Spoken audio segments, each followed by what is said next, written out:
Alright, welcome to another episode. I checked my volume in the last video and it was actually perfect. These headphones are kind of miraculous. So this will be a video to finish up lesson one. I don't have access to my lab right now, but I will include this in the description. This is a browser uh, command line for a Linux system. So you can just click this startup link here, and then it will take you to this prompt here, and then all of the um, files and folders that are relevant to the LPIC-1 exam, you can take a look at right from the browser without having access to a Linux system. All right, so let's go and finish up the lesson one.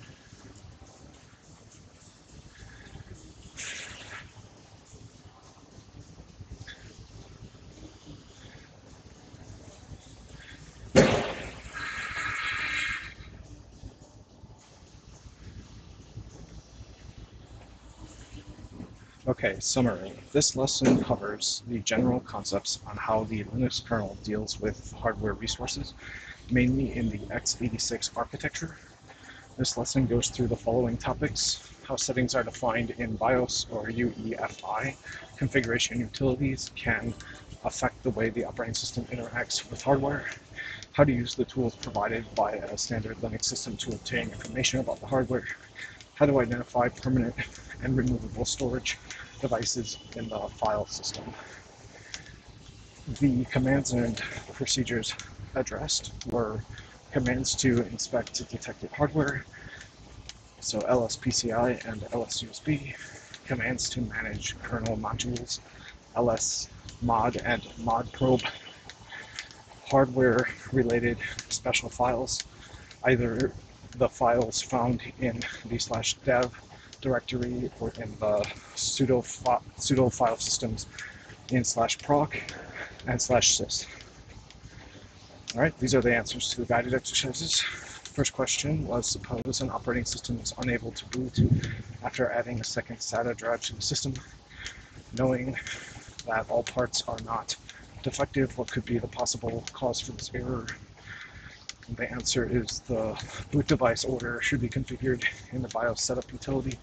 Otherwise, the BIOS may not looks like there's a typo there, may not be able to run the bootloader. Second question: suppose you want to make sure the external video card connected to the PCI bus of your newly acquired desktop computer really is the one advertised by the manufacturer, but opening the computer case will void the warranty. What command could be used to list the details of the video card as they were detected by the operating system? The answer is the command lspci will list detailed information about all devices currently connected to the PCI bus.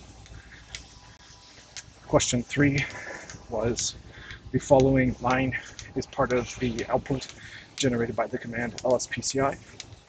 What command would you execute to identify the kernel module for use in the specific device? The answer was the command lspci-s, and then feed it the motherboard address, and then -v to get more verbose output. That includes the kernel module output, the output that identifies the kernel module. Or if you don't want so much output and have to dig through just to find the kernel module, you can use -k, which just gives you the kernel module output and not the full verbose output. Question 4: a system administrator wants to find different parameters for Bluetooth kernel module without rebooting the system. However, any attempt to unload the module with modprobe-r Bluetooth results in the following error.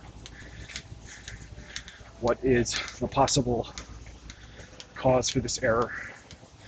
Module Bluetooth. The answer is module Bluetooth is being used by a running process. All right. So here are the answers to the explorational exercises. First exercise was a question. The question was, it is not uncommon to find legacy machines in production environments, like when some equipment uses an outdated connection to communicate with the controlling computer, making it necessary to pay special attention to some peculiarities of those older machines. Some x86 servers with older BIOS firmwares, for example, will not boot if a keyboard is not detected. How this, another typo there, it should say how is this particular issue, or actually it should say how can this particular issue be avoided. Instead it says how this particular issue can be avoided. So the answer is the BIOS configuration utility has an option to deactivate the locking of the computer when a keyboard is not found.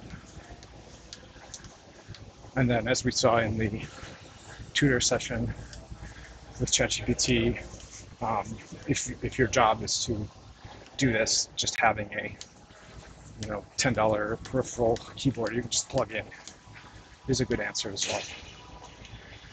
Question 2, operating systems built around the Linux kernel are also available for a wide variety of computer architectures other than x86, like in single board computers based on the ARM architecture. An attentive user will notice the absence of the LSPCI command on such machines, like the Raspberry Pi. What difference with x86 machines justifies this absence? And the answer, unlike most x86 machines, an ARM-based computer like the Raspberry Pi lacks a PCI bus, so the command lspci to show the PCI bus is useless. Third question. Many network routers have a USB port allowing for the connections of an external device, like a USB hard drive. Since most of these are using a Linux-based operating system, how will an external USB hard drive be named in the /dev directory, assuming no other conventional block device is present in the router? Modern Linux kernels identify USB hard drives as SATA devices, so the corresponding file will be /dev/SDA, as no other conventional block device exists in the system. So let me read that again. Many network routers have a USB port allowing for the connections of an external device, like a USB hard drive. Since most of these are using a Linux-based operating system, how will an external USB hard drive be named in the /dev directory, assuming no other conventional block device is present in the router? Okay, and they're going to do /dev/SDA. The intuitive answer is it'd be something like /dev/USB-A. But as we read before, there is no USB naming convention in this file system. The convention is SD, which stands for SCSI disk, but in this case it's for USB, and then A is the particular device. And then this device doesn't have a partition in it, so it doesn't need a number afterwards to represent the partition. Question 3, sorry, this is question 4. Final question. In 2018, the hardware vulnerability known as Meltdown was discovered. It affects almost all processors of many architectures. Recent versions of the Linux kernel can inform if the current system is vulnerable. How can this information be obtained? The answer, the file /proc/cpu info has a line showing the known bugs for the corresponding CPU, like bugs, CPU meltdown. Okay, so final thing before completing this lesson, I'm going to check this environment to see if it has this CPU meltdown bug identified and protected against. So to do that, I do cat CPU info at grep meltdown.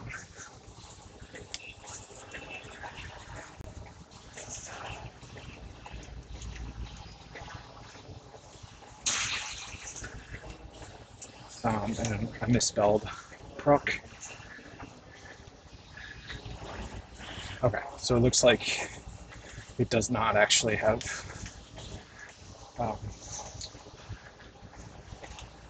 the protection for that. Okay, so I'm going to look at the etc OS release, see what OS we're working with here. Alpine CPU info. Okay, so that's it for lesson 1. Stay tuned for the next lesson.